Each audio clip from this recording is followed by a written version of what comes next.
Assalamualaikum warahmatullahi wabarakatuh. Kita akan mereview bencong ya,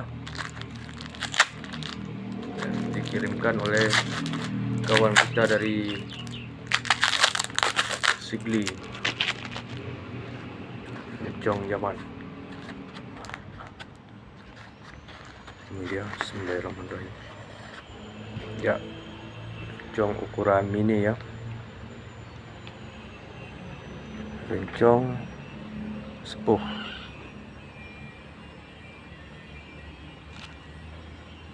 Ukuran mini.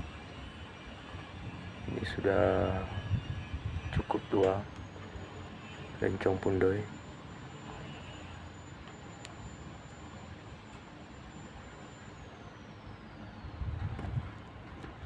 Ini yang dinamakan rencong pundoy. Besi cukup tebal. Baru saja sampai dari Sedara Betanyo di Sigli. Baik, terima kasih. Lestarikan budaya dan sejarah Betanyo. Assalamualaikum warahmatullahi taala wabarakatuh.